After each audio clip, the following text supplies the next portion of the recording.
গেল ৫ জুন শেষ হয়েছে ষষ্ঠ উপজেলা পরিষদ নির্বাচন। দলীয় প্রতীকবিহীন বিএনপিবিহীন একচেটিয়া এই নির্বাচনে জাতীয় নির্বাচনের মতোই দলের স্বতন্ত্র প্রার্থী উন্মুক্ত রেখেছিল আওয়ামী লীগ। ফলে প্রতিদ্বন্দ্বিতা হয়েছে নিজেদের মধ্যেই। জয় পরাজয় দুটোই আওয়ামী লীগের ঘরে। নেতারা বলছেন, বিএনপি অংশ না নেওয়ায় রাজনৈতিকভাবে এর বিকল্প ছিল না। তবে এবারের উপজেলা নির্বাচনের পরিবেশ অতীতের যে কোনো সময়ের তুলনায় ছিল সহিংসতামুক্ত। ভোট নিয়ে প্রশ্ন তোলার অবকাশ নেই বিরোধী দলগুলোর। মানুষকে আমরা ভোটমুখী করতে পেরেছি, ভোট কেন্দ্রমুখী করতে পেরেছি। এই নির্বাচন প্রক্রিয়ার মধ্য দিয়ে যা হয়েছে এটি যোগ্য নেতৃত্ব বেরিয়ে এসছে, যে নেতৃত্ব আগামী দিনে একটি দীর্ঘ সময় দেশকে নেতৃত্ব দেবেন।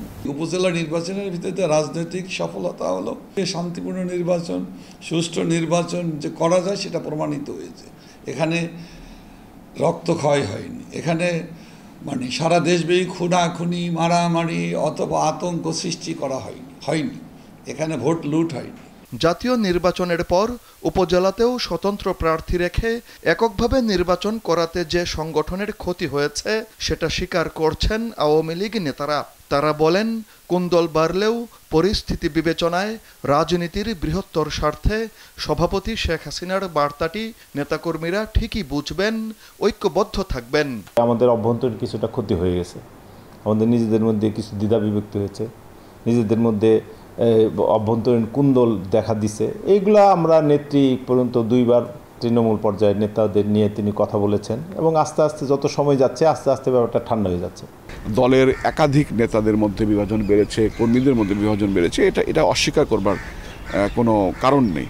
এবং আওয়ামী লীগের নেতা একজন, বঙ্গবন্ধু কন্যা শেখ হাসিনা। এই যে আদর্শ এবং আপনার নেতৃত্বের প্রতি আস্থা, এটি দিয়েই আমরা আবার যে সাম্প্রতিক যে বিভাজনটি হয়েছে এই বিভাজনটি আমরা উত্তরণ করতে পারবো। আওয়ামী লীগ নেতাদের দাবি, নির্বাচনে না এসে ভোট বর্জনের ডাক দিয়ে রাজনীতির মাঠে আওয়ামী লীগকে বেকায়দায় ফেলতে বিএনপির চেষ্টা সফল হয়নি এবারের উপজেলা পরিষদ নির্বাচনে। নির্বাচনে না এসে বিএনপি নামক কোনো দলের অস্তিত্ব বাড়ছে বা তারা এই কোনো লাভবান হয়েছে এটি মনে করবার কোনো কারণই নাই। জয় যাদব, দেশ টিভি, ঢাকা।